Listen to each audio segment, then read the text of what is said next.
Bugun sizlarga iCloudlarga qanaqa buyurtma berish, ya'ni iCloudlar haqida tushuncha berib o'taman. Qanaqa tushuncha? Ko'p holatlarda bizga buyurtmalar berish uchun telefon qilishadi va telefon modelini iCloudga tushib qolganini aytishadi. Albatta, bu tekshiruvlar pullik hisoblanadi. Biz shu paytgacha bepul xizmat qilib kelganmiz. Endi sizlarni sayt orqali qanaqa buyurtma berish haqidagi tushunchalarni oshirib boramiz.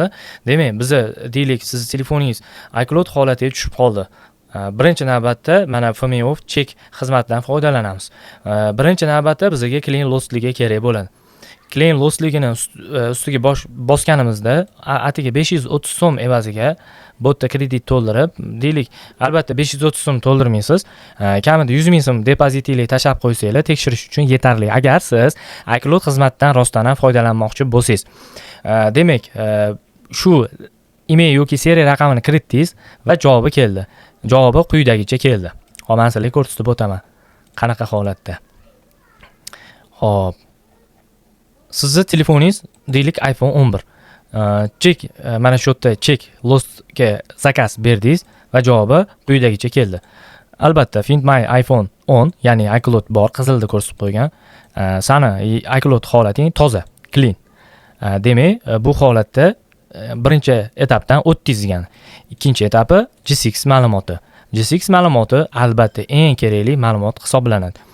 Pastroq tushganimizda G6 servisiga ko'zimiz tushadi va mana shu Sold by Case xizmatidan foydalanamiz.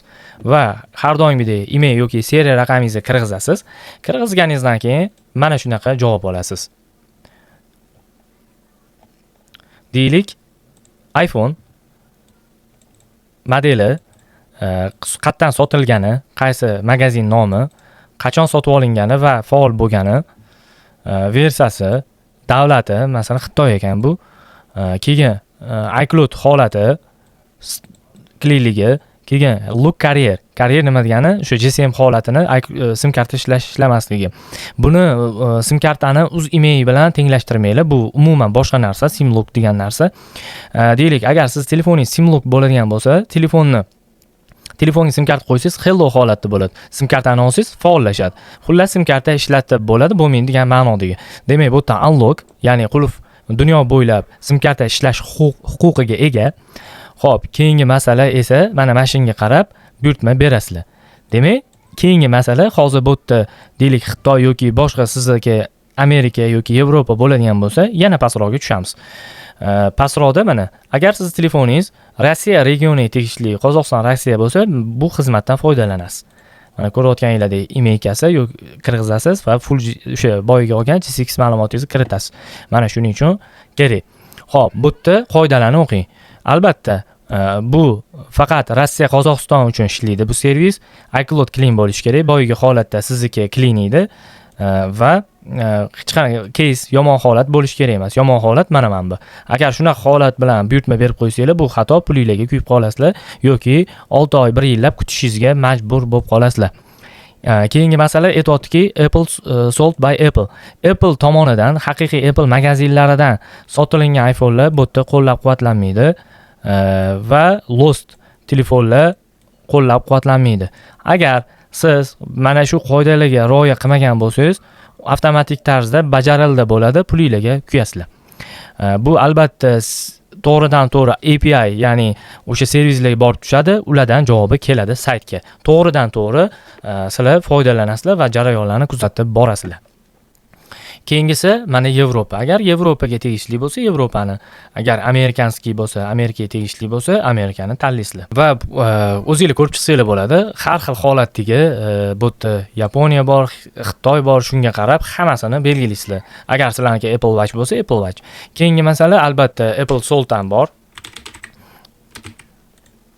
Mana Apple Sold, ya'ni liboy hamma davlatda Apple Store uchun mo'ljallangan. Ya'ni Apple Store bo'lsa, hammasi Apple Store'ga berishingiz kerak bo'ladi.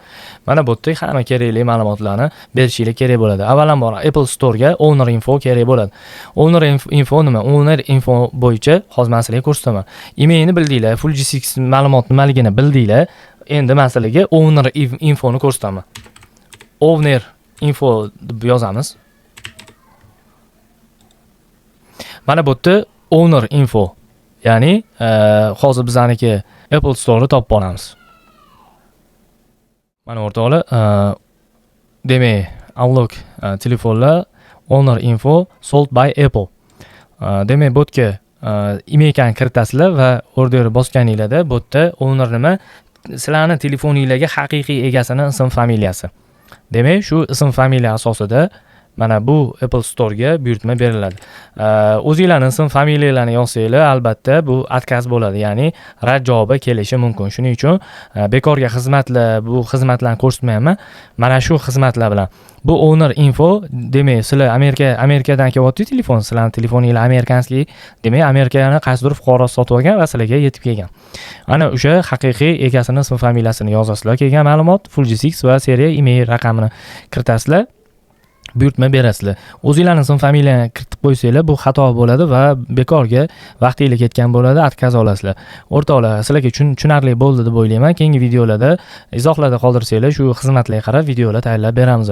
Hozirgi videolarimiz sizlarga tushunarli bo'ldi deb o'ylayman. E'tiboringiz uchun kattakon rahmat.